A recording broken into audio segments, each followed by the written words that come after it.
एक साधु था। वह रोज घाट के किनारे बैठकर चिल्लाया करता था, जो चाहोगे सो पाओगे, जो चाहोगे सो पाओगे। बहुत से लोग वहां से गुजरते थे, पर कोई उसकी बात पर ध्यान नहीं देता था और सब उसे पागल आदमी समझते थे।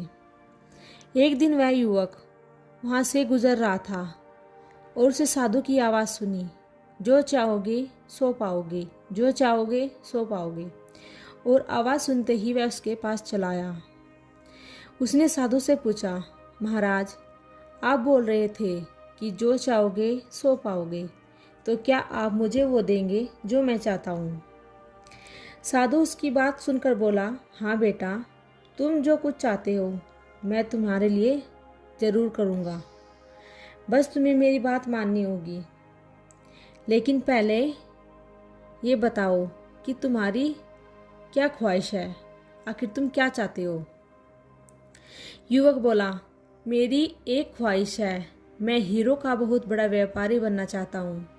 साधु बोला, कोई बात नहीं, तुम्हें हीरो का एक मोती देता हूँ, उससे तुम जितने भी हीरे मोती बनाना चाहते हो तुम बना सकते हो।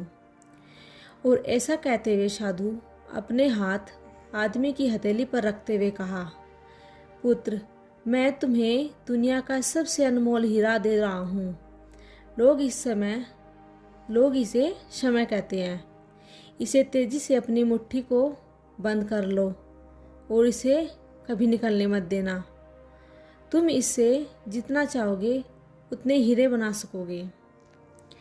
युवक तभी सोच रहा था कि साधु उसका दूसरी हथेली पकड़ते हुए बोला, पुत्र, इसे पकड़ो, यह दुनिया का सबसे कीमती मोती है। लोग इसे धैर्य कहते हैं। जब कभी समय देने के बावजूद परिणाम न मिले, इस कीमती मोती को धारण कर लेना। याद रखना, जिसके पास यह मोती होता है वह दुनिया का सबसे अमीर आदमी होता है या दुनिया में सब कुछ प्राप्त कर सकता है।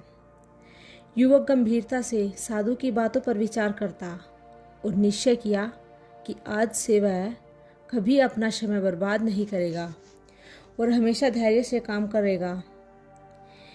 और ऐसा सोचकर वह हीरो के एक बहुत बड़े व्यापारी के यहाँ काम करना शुरू कर दिया और अपनी मेहनत और अपनी ईमानदारी के बल पर वह दिन रात मेहनत करता और वह एक हीरो का बड़ा व्यापारी बन गया। समय और धैर्य वह दो हीरे मोती हैं जिनके बल पर हम बड़े से बड़ा लक्ष्य प्राप्त कर सकते हैं। अतः ज़रूरी है कि हम अपनी कीमत और समय को बर्बाद न करें, अपनी मंजिल तक ज़रूर पहुँचे, धैर्य रखें।